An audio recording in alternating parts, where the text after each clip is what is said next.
일본 정부에서 지금 이제 너무 고령화가 되고 지금 출산율이 너무 적고 그다음에 젊은 층들이 어떤 택시 업계에 들어오지 않기 때문에 정년을 5살 올려서 80세까지 하겠다.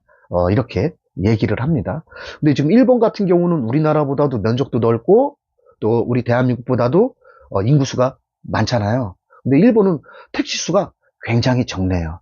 네, 굉장히 적습니다. 그러니까 택시 수가 그러니까 우리나라의 대한민국의 법인 택시 플러스 개인 택시 플러스를 해도 우리나라에 지금 아마 택시의 대수가 나오는 것 같아요. 그래서 지금 일본 같은 경우는 지금 택시의 대수가 아주 급격하게 지금 줄고 있다. 그러니까 지금 한 29만 대에서 지금은 23만 대 정도로 한 20% 정도 확 줄었다. 이렇게 얘기가 지금 나오고 있습니다. 그래서 더 이상은 안 된다.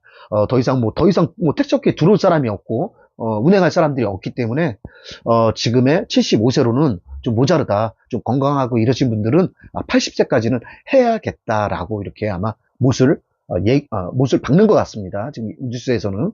근데 우리나라 같은 경우는 대한민국 같은 경우는 어떤 정년이 없죠. 네, 정년이 없는 대신에 뭐가 생겼습니까? 네, 바로 택시의 자격 유지 검사 제도가 생겼죠. 네, 그게 없었으면 아마 정부에서는 제가 알기로는 아마 65세까지만 하고 정년을 아마 하지 않았을까? 개인적인 생각입니다. 그래서 좀 몸이 건강하시고 운행하는데 큰 지장이 없는 분들은 어떤 자격 유지 검사를 통해서 계속적으로 운행을 하실 수가 있죠. 일본하고는 요거는 아마 약간의 차이가 있는 것 같습니다. 뭐 일본은 뭐 80세, 뭐 우리나라는 뭐 80세가 넘는 분들도 지금 운행을 하고 있는 분들도 계십니다.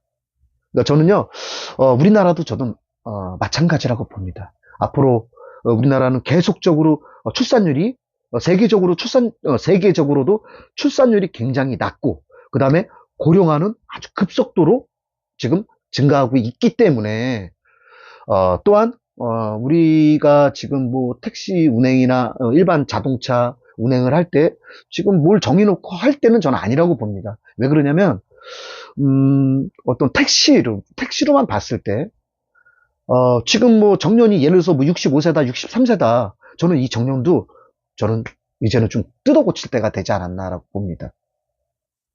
지금 우리가 100세 시대를 넘었잖아요. 지금 뭐 어떤 데는 120세를 얘기합니다. 그러니까 점점 어떤 생명의 연장이 오래되기 때문에 100세 시대를 지금 넘고 있습니다. 그럼 65세에 정년을 하면 앞으로 우리가 살아갈 건 2, 30년을 더 살아가야 되고 많게는 40년까지도 30년 이상도 살아갈 수 있습니다. 근데 뭐 어떤 소득이 있어야 살아갈 거 아닙니까? 근데 저는요, 우리나라 택시는 어떤 일자리 창출이라든가 어떤 고령화 분들이 나이 드신 분들의 어떤 소득을 창출하고 연장시킬 수 있는 그런 직업이라고 저는 봅니다. 또 어떤 분들 그럴 거예요, 저한테. 야, 나이 먹으면 다 때려쳐야지, 씨발, 손 떨리고 뭐하고, 야, 운행하면 국민들이 그거 저게 하겠냐? 이렇게 얘기할 수 있어요. 일본은 그런 게 일본은 뭐 그런 반대되는 게 없어서 이거를 지금 올리려고 하는 거겠습니까?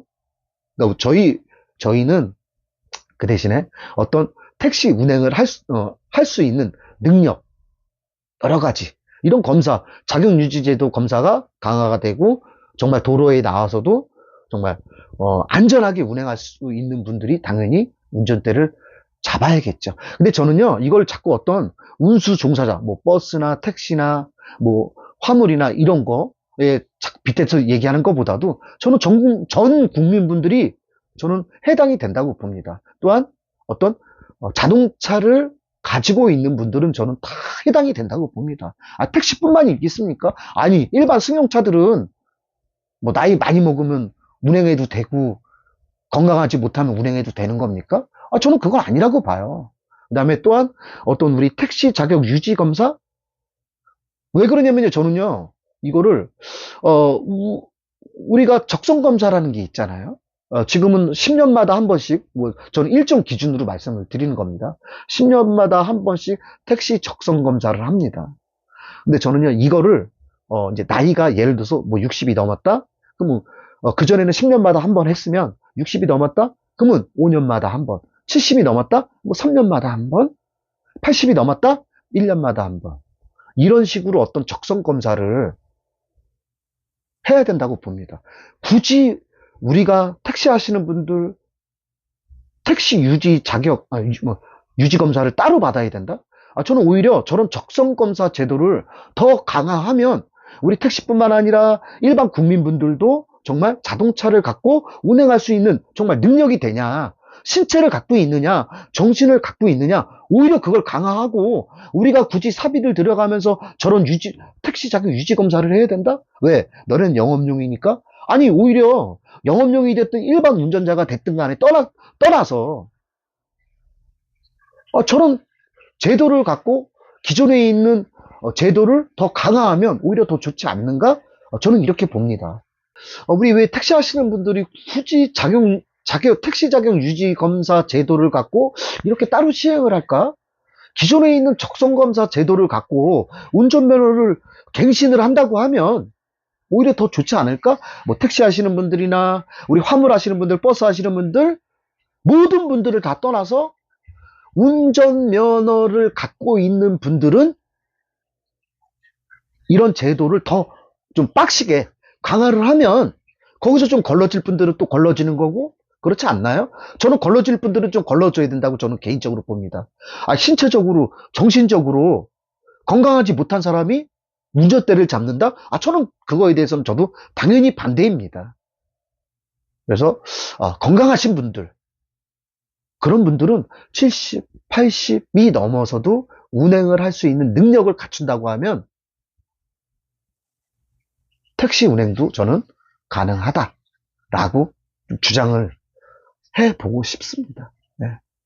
우리나라도 이제 앞으로 가면요, 정말 이제 어떤 고령층이 굉장히 많아지기 때문에 뭐 아주 뭐 쌩쌩한 젊으신 분들이 택시하러 얼마나 들어오겠습니까?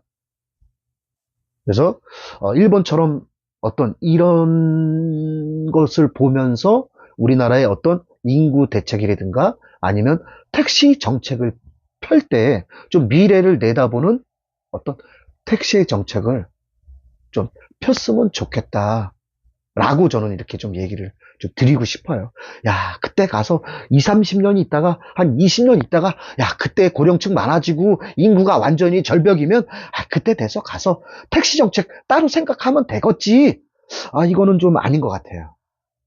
지금부터 준비해야 된다. 모든 것은. 네.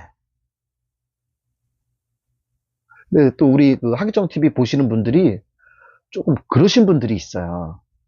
나이 먹으면 다 때려쳐야지 무슨 택시를 한다고 이렇게 막 비하하고 폄하하시는 분들이 있더라고요.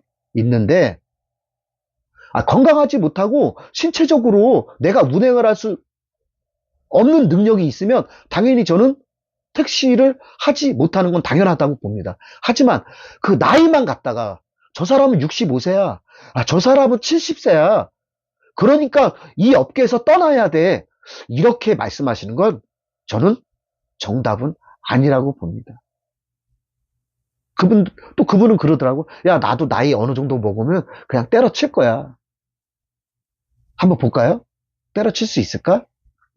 세월이 가고 시간이 가면 또 그 나이가 돌아옵니다. 본인도 그 나이 돼서 어떤 소득이 없고 그러면 당장 일을 그만둘 수 있습니까? 몸은 건강해. 눈도 잘 보여. 운전할 수 있는 능력 충분히 갖췄어. 5년, 10년 더 할 수 있는 능력 충분해. 모든 검사, 모든 강화된 검사 다 통과했어. 그런데 일을 그만둬야 된다? 저는 그건 아니라고 봐요. 그건 아니라고 봅니다. 네. 무작정 그 업계를 떠나는 게 아니라 어떤 제도와 어떤 검사, 그 다음에 어떤 적성 검사라든가 이런 걸 좀 기존에 있는 제도를 좀 강화시켜서 좀 해보면 좀 좋지 않을까. 좀 이렇게 개인적으로 일본을 보면서 제가 생각을 드린 겁니다. 내가 건강하지 못하면 당연히 내가 내려와야죠. 건강하지 못한데 어떻게 내가 운전대를 잡겠습니까? 그렇지 않아요? 예. 그건 본인의 욕심이죠. 택시 대폐차를 원하는 자, 택시 독립으로 오라. 택시만 독립시켜 오직 택시만이 거래되는 개인 택시 전문 플랫폼. 최고가 경쟁 입찰로 대폐차의 신세계가 열린다. 지금 플레이스토어에서 택시 독립 앱을 다운로드하세요. 택시만 따로.